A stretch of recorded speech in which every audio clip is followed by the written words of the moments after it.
organized and enabling your staff. But I'd be interested of other things that you all are doing that help you with continuous improvement, or if you have any questions for other people about what they're doing and how it works for them.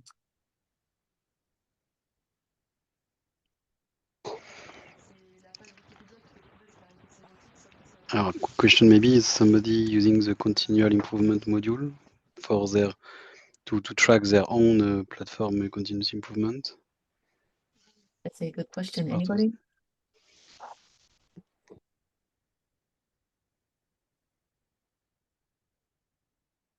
I know, Etta, you're really into project management. Do you have any? Sorry, not to call you out if you don't want to talk, but No, I'm here.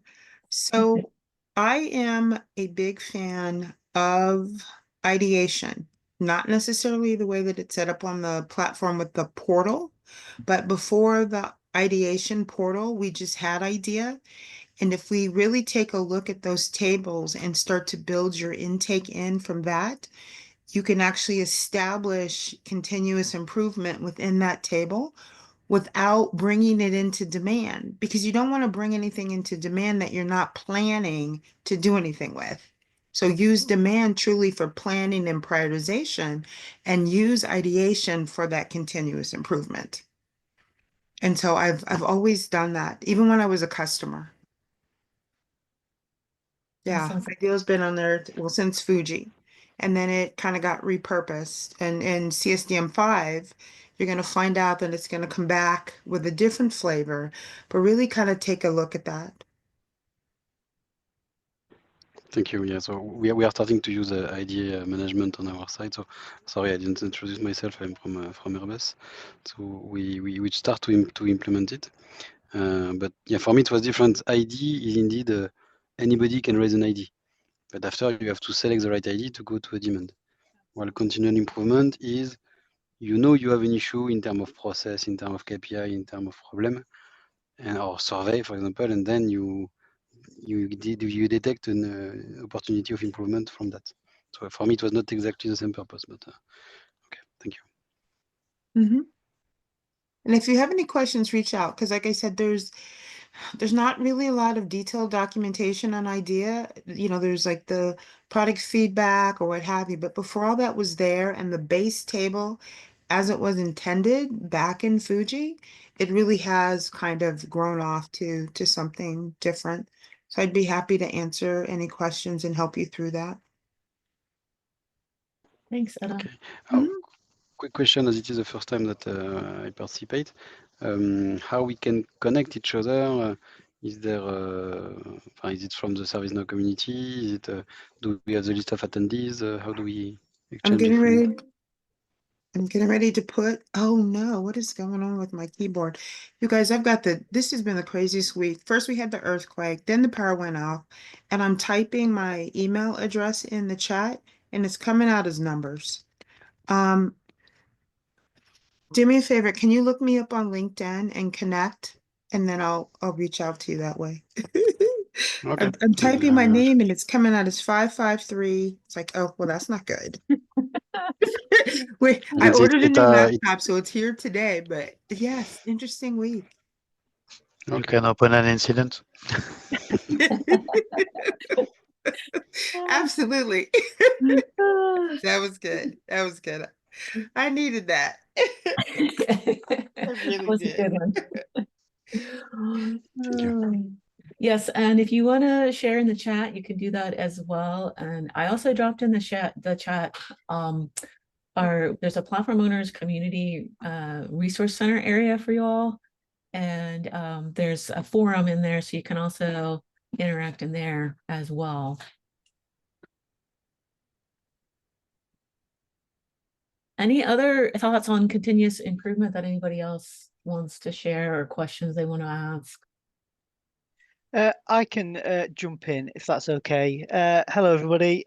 So I don't think that we have a license to use the continual improvement module, which is a real shame, and it's very unlikely that we're going to get one signed off in the the climate that our company is in at the moment. So we've had to try and find other ways to be able to track improvements. It's one thing, to be honest, in all the different organizations that I've worked in, very few IT service management tools ever seem to have a continual improvement module, either at all or definitely not as part of the basic subscription. And because it's something that's so important to what we do, it is a bit disappointing that it's like an additional license that we have to purchase in order to get this. So what we try and do is a really, really basic thing in that we use visual task boards to try and track improvements. So we have a service improvement, like a virtual service improvement team. It's only me who actually is officially involved in continuous improvement. But we have about maybe 10 to 15 other people who, as part of their role, they do a little bit of improvement here and there. So I just use a free-form visual task board to try and track those initiatives, use checklists within those task cards, and it does a decent job. What we do struggle with, though, is actually collecting those ideas in the first place and having somewhere that people can submit them. So we are just at the point where we have a mailbox that anybody can drop a message into, and then we review that as our leadership team to see whether there are any improvements that we actually want to go ahead with. Anything official then gets added to as a new card into our visual task board. So it's a very manual way of doing things, and it doesn't get any of the benefits that if we had the continual improvement module that we would get. It's more difficult to report on it and that type of thing, but it's a rough and ready solution that seems to do at least a better job than using a spreadsheet or something along those lines. Anything's better than a spreadsheet, right? Yeah, exactly. That was Fred Luddy's, our founder. His main mission was to get companies off of doing everything on sheets. Excuse me, good morning. To say spreadsheets are still the bane of my existence. Right, everybody's. Everybody, it's so they instantly whip off a spreadsheet, start doing things in parallel with ServiceNow, and then they come back and you go, why are you using a spreadsheet? And then they want ServiceNow to work like their spreadsheet. Oh, exactly. Or even better, say, hey, can you build an interface to my spreadsheet so that I can maintain it and it just syncs it in?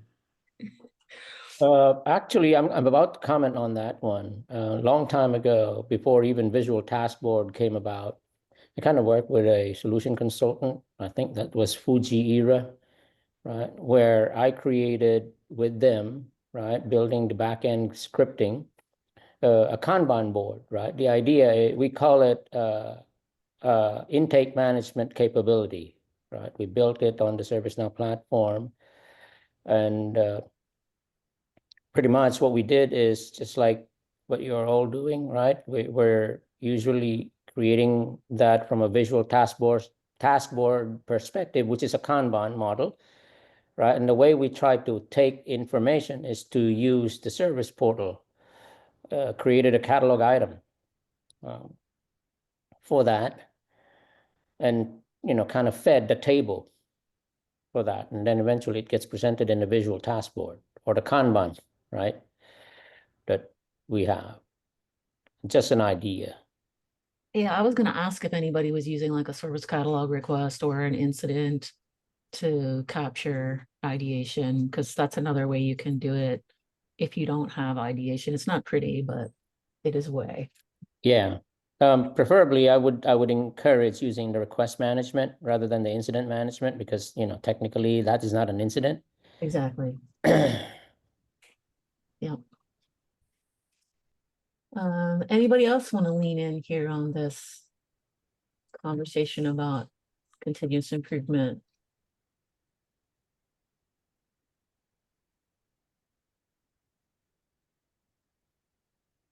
All right.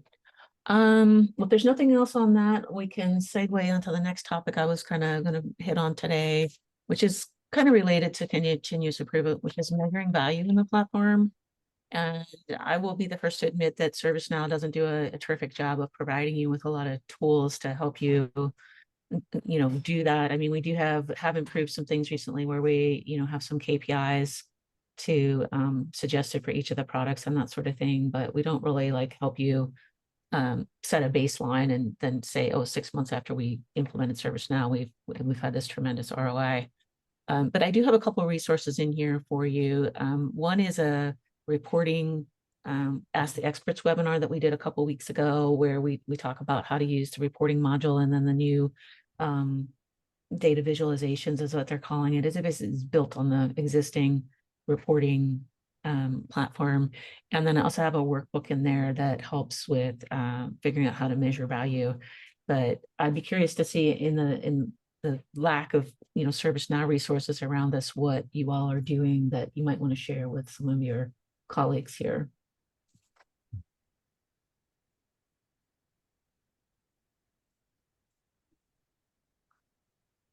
Tell you what I've been doing.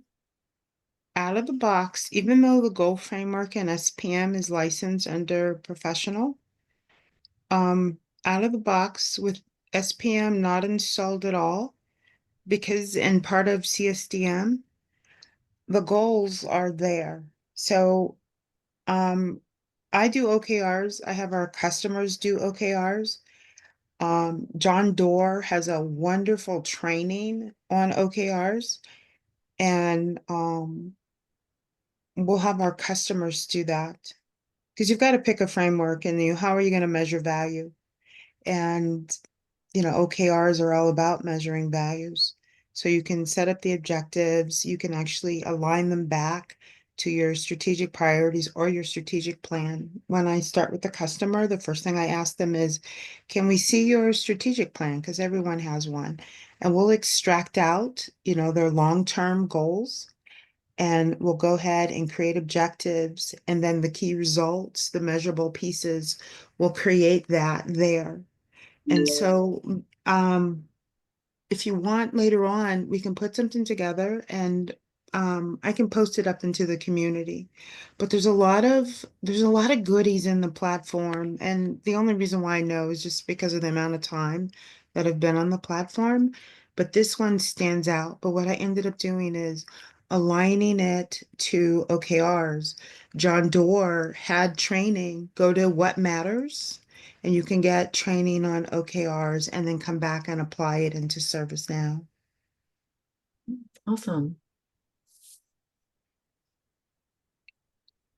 Anybody else? I think also too, you bring up a good point of, going to the OKRs and having measurable goals, but I feel like sometimes we don't always set goals that have a measurement value, which makes it harder to track if you're getting value out of it. Is anybody seeing that as a challenge? Well, unfortunately, Brittany, I think the measure of value to most folks and executives, right, are in terms of dollar. Mhm. And I think that's what we need to learn how to translate. Even before, right, the cost management module started before it became ITFM. We could probably, and I don't know if there's going to be license implication on this because I haven't tried it, use existing tables to log those, financial information and associate them with dollar value, Mhm. right? And maybe that's when our executives will see the business value. I'm not Right. really sure. Because we talk about that, and it's an invisible or intangible, element. Yep.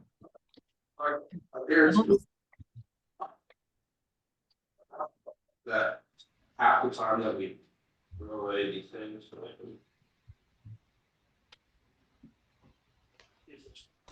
Yeah, I agree with Like Brittany. half the Oh, seconds sorry, or so, let it trash. I think somebody needs to mute, sorry. Can't be software site wall, it's empty. Maybe so. And Brittany, everyone, right? Just a thought, right? Because a while ago I was thinking, okay, how do we deliver this information? Like it's a basic ITIL element, Yes. right? We have the critical success factor, and then we have the KPIs, right, underneath that critical success factor.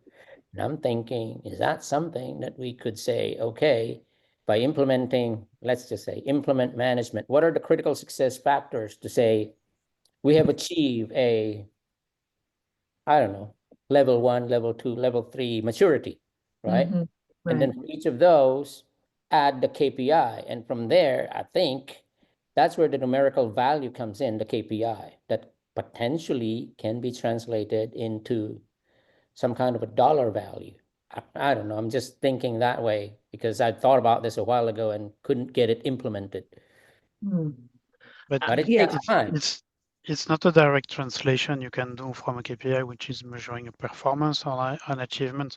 It could be translated after you valued the job you automated, for example, or stuff like that, which you can translate into dollars. Yeah. And that's the mechanism that we need to build, right? It's not like an out of the box some element. We have to build that and figure out a way to put that in a portal or a dashboard that our executives can use, right? Long time ago when I was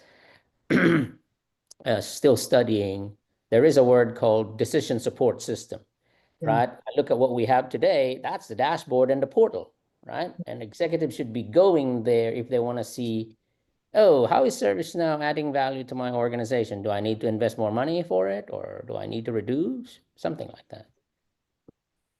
Yeah. And then Yeah, it's a tough one to handle because I agree with you, Randy. It's like you get to a certain point as a platform owner and you say, okay, great, we're reducing incidents every month, and you can actually see that trend. But unless you go that step further that you're talking about, where you connect that to some sort of dollar value, whether that's you're estimating a time savings because of that or something like that, it really doesn't have any teeth in the organization. And so the trick, I think, is to go ahead and take a leap out and go, okay, this is what that means in terms of dollar value, and then the conversation becomes, well, what do you disagree with about the data, right? Because we're saying we've saved, $10,000 a month to use round numbers.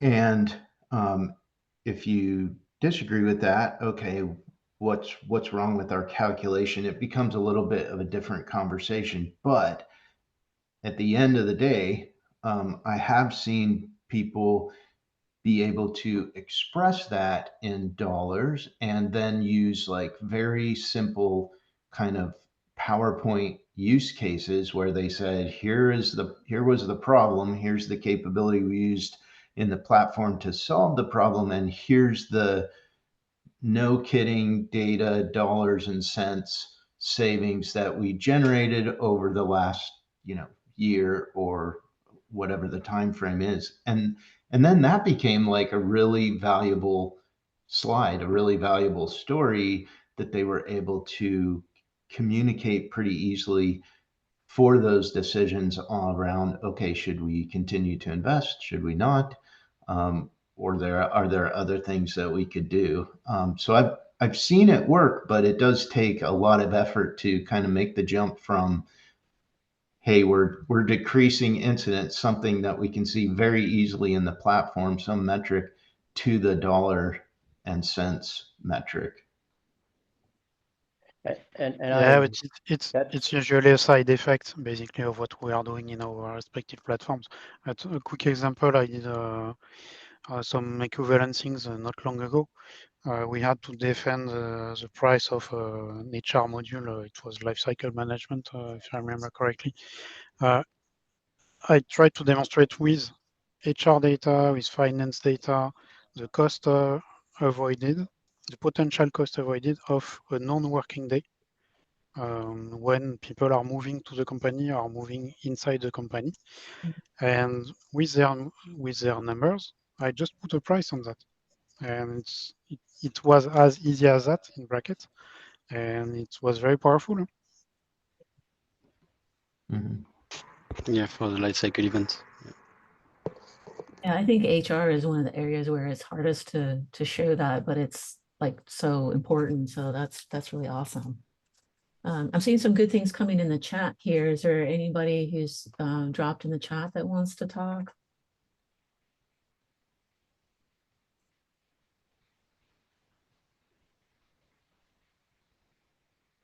All right, well, don't everybody jump at once. No, it's also I would say company by company or context by context, and it must be adapted to our respective environments. But the basics are there. Definitely, what we could gain in terms of time to resolve, in terms of user adoption or stuff like that. Avoidance, yes, incident Yeah. avoidance, Mm. reducing outage with monitoring. You have a lot of things that you can justify, yes. But I think some companies, like, okay, you're avoiding incidents, but what's the price on that? Has anybody calculated what's the cost of creating an incident? How much time does that take and all that? And that, I think that's where the heavy lifting and the hard work is that a lot of companies don't give you I time. totally agree. But for example, on our side, we have a clear contract with the supplier to manage incidents. So we know we are able to calculate such impact of incident reduction or avoidance and stuff like that. But I agree, it's not feasible in all cases. No, exactly. That's awesome. And it needs help from other departments in the company, not only from the IT. Yeah, it takes a village. Because it's really a global approach in such case. Casey, I know you're my introvert, but do you want to chat about any of these things you're putting in the chat here? Because you've got some really good stuff here. Yeah, it was just that everybody's right. The dollars ultimately matter, but it's not always like easily discoverable, especially if you're not tracking it today, So really understanding some really basic metrics of cost per incident, the impact of a failed change, getting that number figured out is math, but you need that math to usually win the resources or time to do the work, but also to see, this whole thing I'm planning or reporting now is how do you show improvement on something that seems so vague, like populate my CMDB or something. And there's a way to get to that that can go up to stakeholders or even just show your impact that can ultimately say we need less people or there's less downtime. Those are the stories that you're trying to really drive home.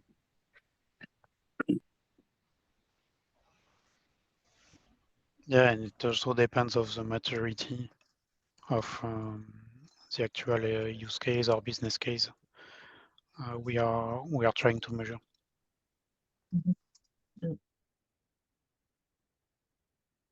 All right. Anything else on measure value? Next thing I was going to move on to was best practices. So if there's anything else on measure value. All right, then I'm going to move on to best practices.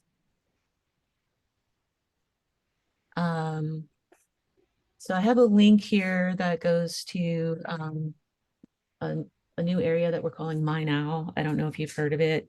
I know some customers have been made aware of it. I believe there's going to be a launch of it at Knowledge this year. And what they're doing is they're taking the information from Now Create and they're creating like a portal that not only has all the content from Now Create in it, but other best practices content as well. So I have a link there to that. And like I said, I don't know if it's open to the general public yet or not, but if you want to, I can put that link in the chat if you want to go out and see if it's available. So that's coming, but we do still have the Now Create. So I have that in there. There is a webinar that we did a couple weeks ago where we talked about how to leverage Now Create to run implementations, using best practice thought process. And then the other comment in there is from last session, we kind of got a little bit into best practices, but just curious what the rest of you do around best practices and keeping those going in your organizations, that you either might want to share success stories with other folks here or have questions about, some of the challenges you're facing.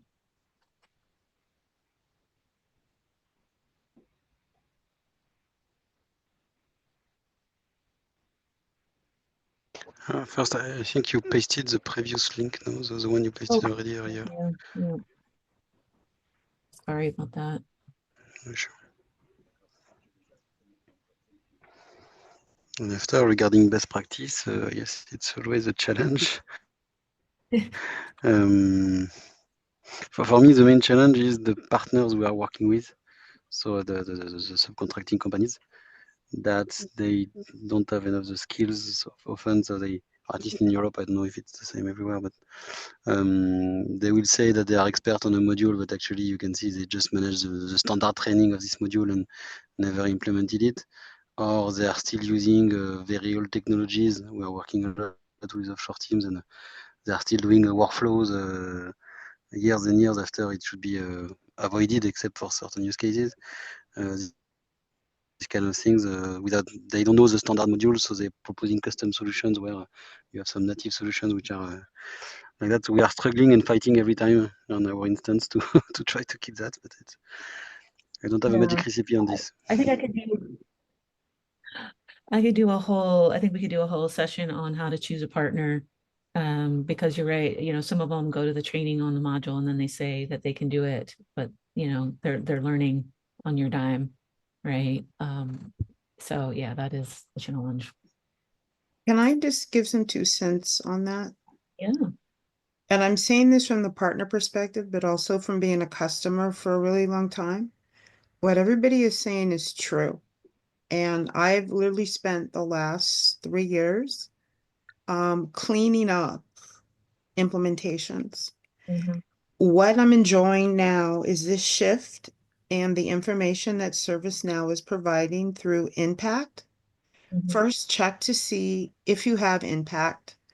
I think there may be, not sure, but I think there is an entry tier that comes along with your subscription. And then there's this shift that coming to the community to find your best practices. Because anybody can go take the certification, and you're right. They take the certification, we have all these certs, and then you're working with them and you find out that you're only an expert until you find out they're not an expert. And yes, I know we're on a recorded line, but I gotta tell you, it's becoming an issue. And so start with ServiceNow. Start with Impact. You've purchased ServiceNow, start within ServiceNow and come out, because you want guidance. Your team is very capable of self-implementing with guidance, right? And then if you need additional help, just ask them, can you give me some references of some other customers that have implemented this particular service? Get references. Yep. Yep. Okay, I'm gonna come back off mute. No, that's fine. So this is, can you see the impact page? I'm here. You kind of have to scroll down here, but you can get more information here. But again, that is a subscription service, and not everybody obviously can afford that. But if you do have impact, or if you don't know if you have it, check with your accounts, your financial department, whatever, because they're usually the best source for that information. Because I do know, in my experience of being in the field, that a lot of times customers have licensing to stuff that they don't realize that they have. So it's always good to check to see if you do have it, because then you can leverage that to help you with things.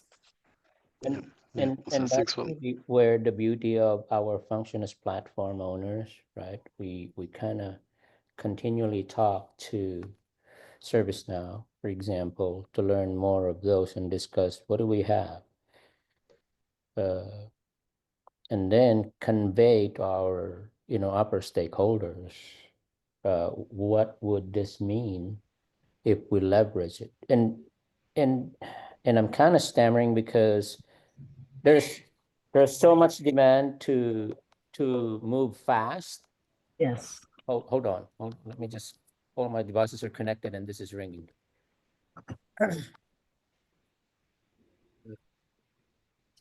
Yeah, on that topic of move fast while he's doing that, this is why I run the seminars and the webinars that I do, is because I want to make sure that you have the foundations, because without the foundations, you can't move fast.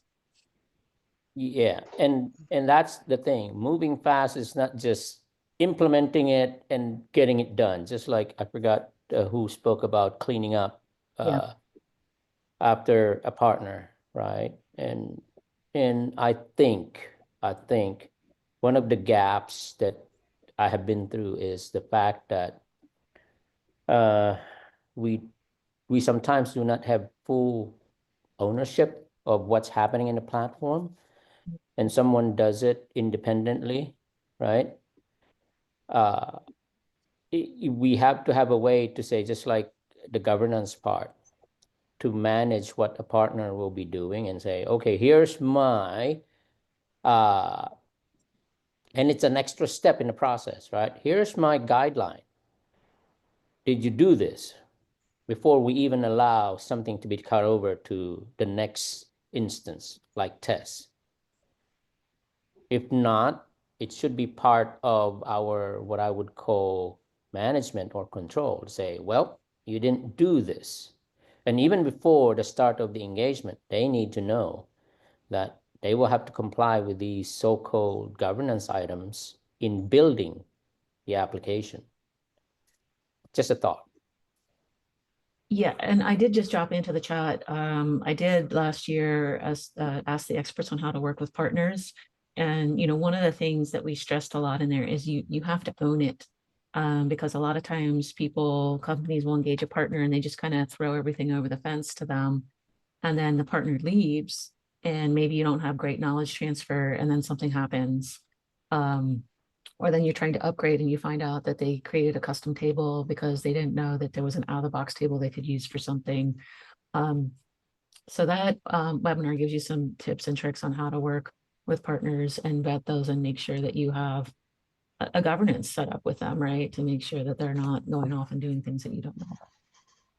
Yeah, Yeah, I I just would wanted, agree with that. I think that the governance has to be in place, but also one thing that I didn't do well in the past was make sure that my team was properly prepared, both from a skill level in training, but also in our processes, like intaking new requests, like we were talking about earlier, and even just kind of the development pipeline. How does it go from great idea to into production? And it seems silly now that I look back on it, but it wasn't that we didn't understand how that should work. It was that we didn't take the time to really solidify, no, this is how it will work. This is how we'll do it every time. And these are the skills that we need to have on the team. And so we're going to make sure we're doing that and preparing, for this implementation that this partner is helping us do. I think all of those things are really important. And it goes back to your point, Britta, of you really have to take ownership from day one and really own it as a platform owner. It's a big job, but you have to do it. It's going to save you time in the long run, because I mean, it seems, easy to just let them go and do it, but then, there's always those gotchas. Yeah, it's an I just, investment, definitely. I wanted to double down on the partner selection piece. And I mean, we all know about the partner finder, but I think, it's really great. And our teams internally are working really hard with partners to get them, product line achievements. And if you can obviously search by product line, and you can see not only the skilled individuals that we talked about, but the deployments and the CSATs, which is useful. I think one of the things that we run into in security and probably in other applications is maybe a partner has been selected because of their experience with, ITSM or whatever it might be, and then they run the security piece and they're less skilled in that application, for example. And so just that vetting process in the very beginning, really advocating to have skilled partner for the implementation is so critical to avoid that rework in the future.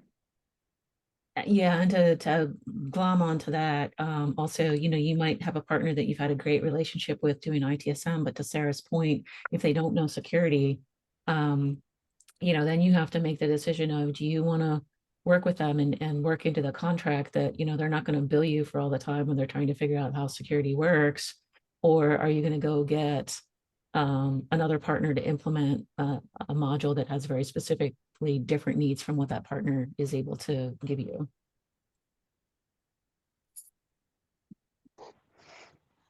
Personally, I was not aware of the Partner Finder website, to be honest.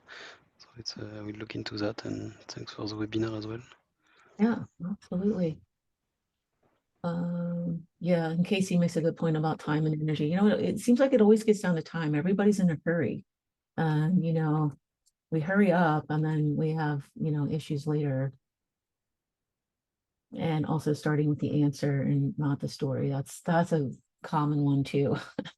You go into a customer, we just want to do this. Like, The business always wants us to deliver faster. So we have to be in a hurry. Yeah, we have this saying in the US, I don't know if it goes globally, it's better, cheaper, faster. You can get two, but not all three. Yep. Yeah. Good conversation here. Anybody else want to lean in here on some best practices? Questions, stories?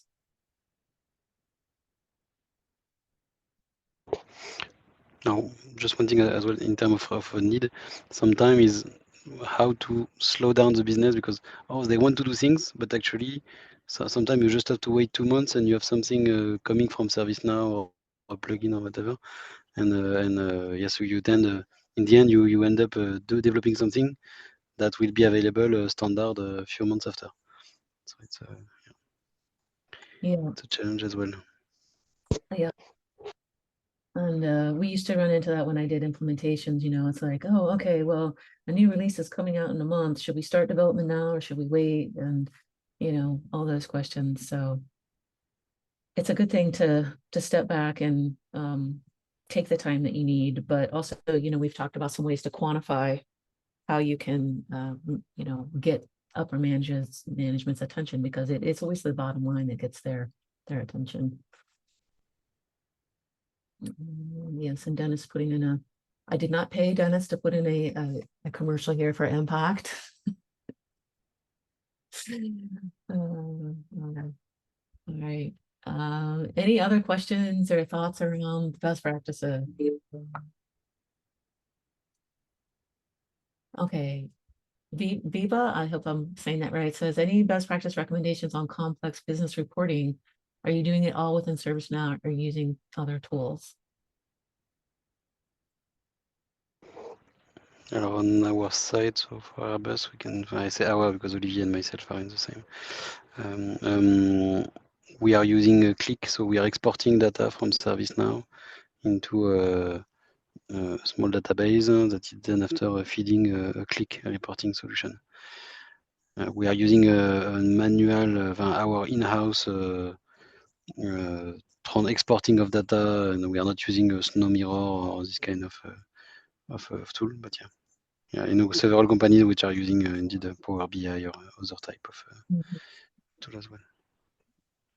Yeah, and Casey dropped in Snowflake and Power BI. That seems pretty typical lately. But there is a lot of reporting you can do in the platform, but if you want to do complex analysis and stuff, it probably is better to get out of there. Yeah, it's not easy to do everything on board, definitely. Or we start to need scripting for the PA and everything. So it might be reporting things, but then how to maintain that, or we need to assume the costs associated to maintain it over time. Yeah. And you may need data from other places, hence, using Snowflake or some of them. Yeah, for that, there is new modules which will come to enable ServiceNow to consume external data without storing it. So that should improve that part of the equation. Yeah, actually on that reporting webinar link that I dropped in there, I did have the product owner from the Workflow Data Fabric team on there, and he gave a little preview about it and some information about their roadmap. So yeah, that's another good one to watch.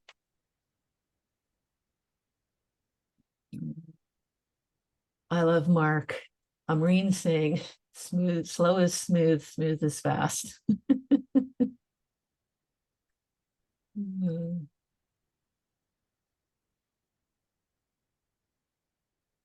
All right, anybody else on this one? Got some good engagement here in the chat. Yeah, I just wanted to add, so I mean, yes, I think reporting, you know, that's how we do it too, right? Snowflake to Power BI, just because, you know, there's more data available in there for leadership to see it all in one spot, right?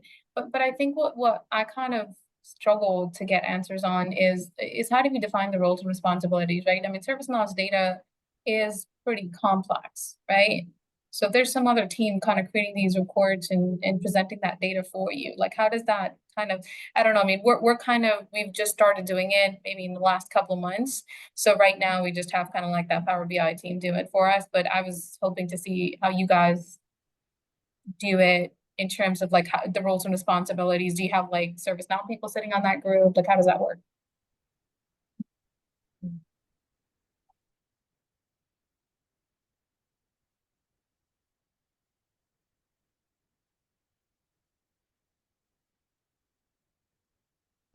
So on our side, we have a dedicated reporting team. We are trying to build some core reports to avoid everybody doing the same reports over and over. But again, it's the same like the governance. You can put the rules and try to communicate. You still have people going around and thinking they can do better. But There's always those people. Yeah, or they calculate the same thing, but yeah, for us, we remove this or that, and because we don't think it's it's useful, and so on and so forth. So yeah, coloring the KPI green. yep, I'd rather buy a Photoshop license than Power BI. We did talk a little bit yesterday in our care and feeding webinar about data governance. So I will drop that link into the chat about, you know, like how different data should have different people that are working on it and managing it. And I know, you know, some companies already have this concept of a data steward. And with AI, I think that's getting to be a much more valuable and needed role, probably a role that'll be one of those places to be in the near future. But if you don't have that, I think maybe some of the information in the webinar might be helpful to you. Okay, yes, Casey got the role by drawing dollars to need. Yep. That's a very good point. We had financial penalties because you're not reaching SLAs. And yeah, that's easy to make that argument. Good for you for connecting all of that together, though, because sometimes people are just like, oh, we're not making our SLAs, and then they hire more people, when in fact, maybe that's not the fix. Yeah, but again, for the value, it's sometimes hard to demonstrate the right path and what to choose, where to invest. Yep. Yep. Anybody else on that one? All right. Well, we have a couple minutes left, so we'll go ahead and start talking about governance, but I have a feeling this might bleed over into next month.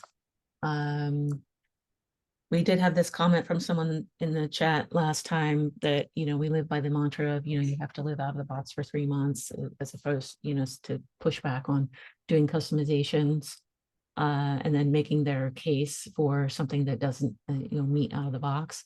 And then also, it's been a little while ago because Chuck's been gone for a while, but Chuck Tomasi and I did a customization versus configuration webinar. And, we really talked about, it's not so much about defining what's a customization versus what's a configuration, because we've been chasing that chicken and the egg for, ever since I've been at ServiceNow. It's more about, how much tech debt do you want to manage?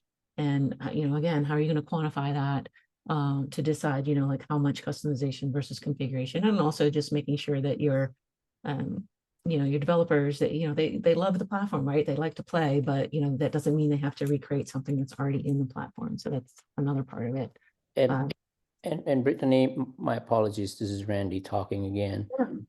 So you mentioned technical debt, right? And that's another personal pet peeve for me.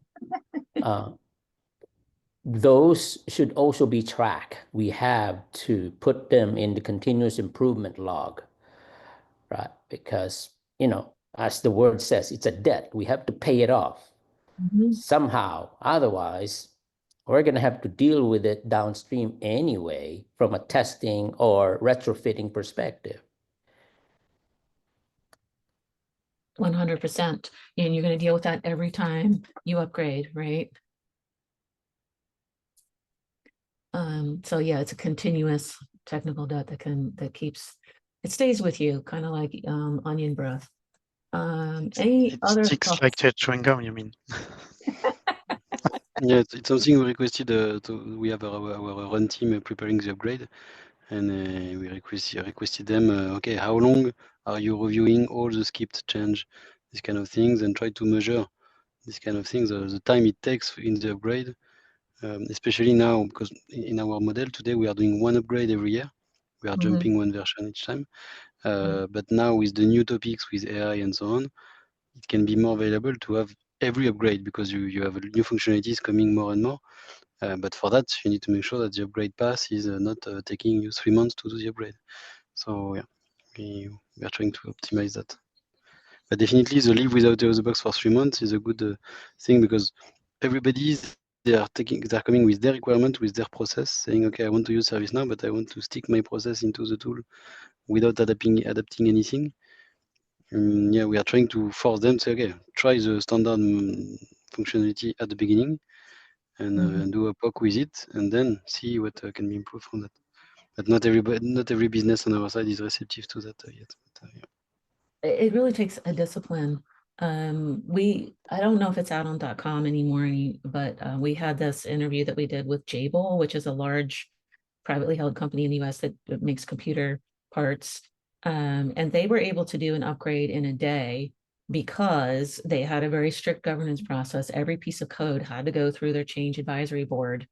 And while that seemed, a lot of people don't want to take that time to do that, that always saved them time when it came time to upgrade.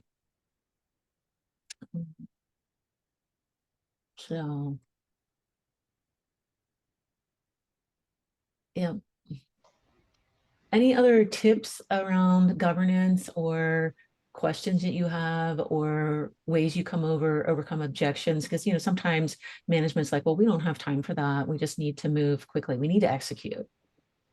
Brittany, one thing from a governance perspective and maybe technical management, the old story of documenting within a code. I believe that is a must-have. I agree. And it's a habit, it's a behavior that organizations should, I would say, emphasize. And part of the governance, for example, is that, all right, if we do a code review, I'm failing your code because you don't have a comment telling me what this thing is doing. Exactly. Yep.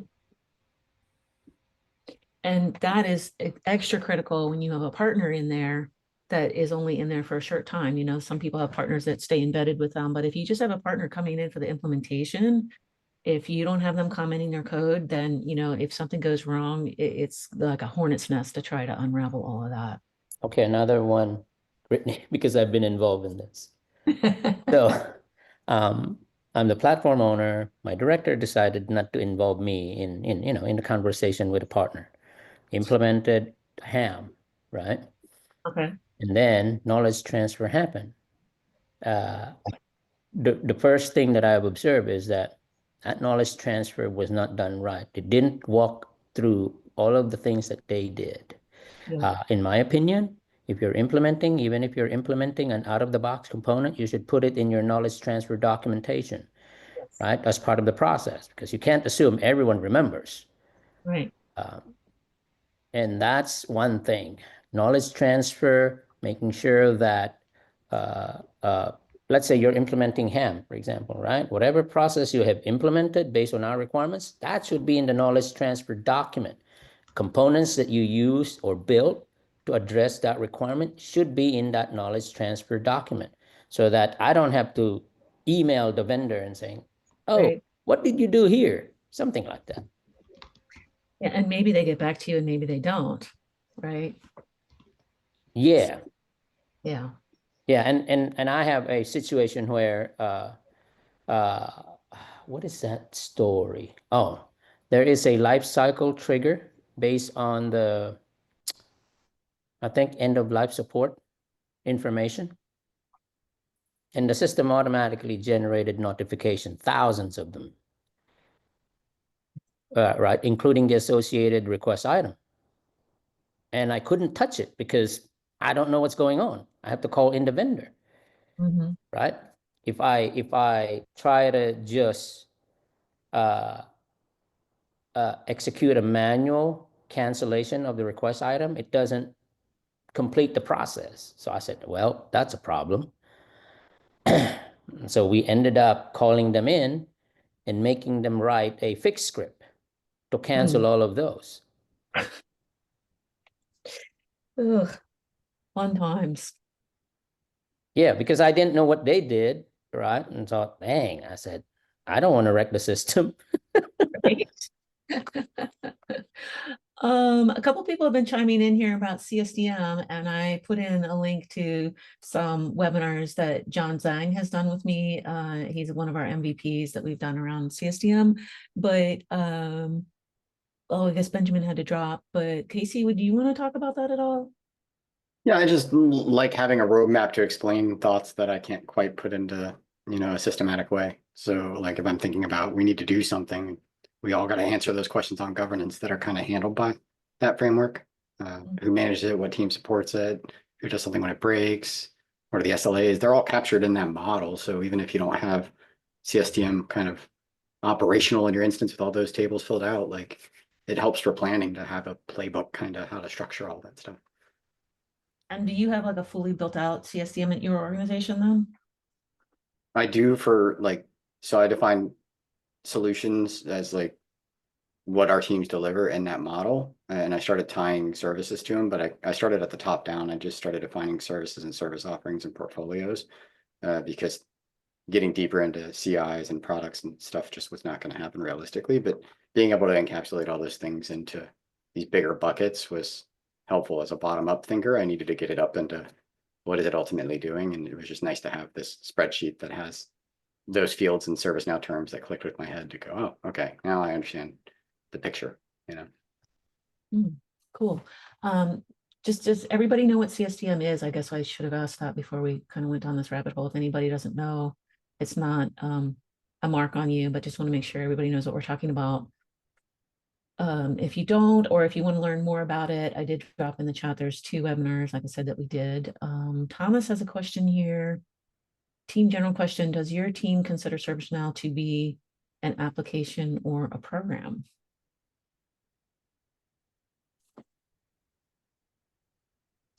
Okay. Yeah, we are trying to, so we are working currently with our enterprise architecture to a team globally in the company to stop the image of a ticketing platform and move forward a global enterprise workflow automation platform.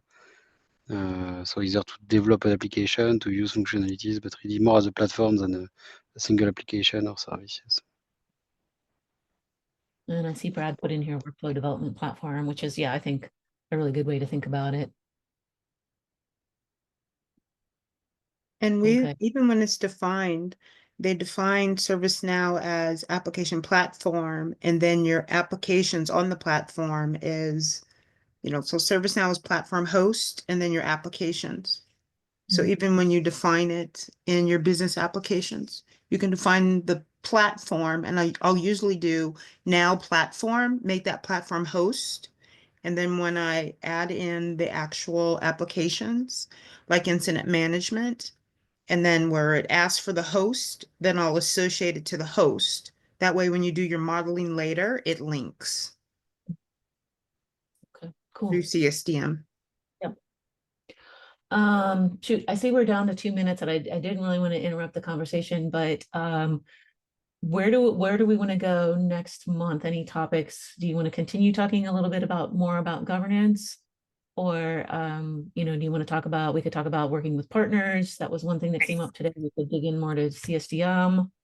Go ahead and throw out there in the chat or shout out, you know, what you might be interested in us talking about next month.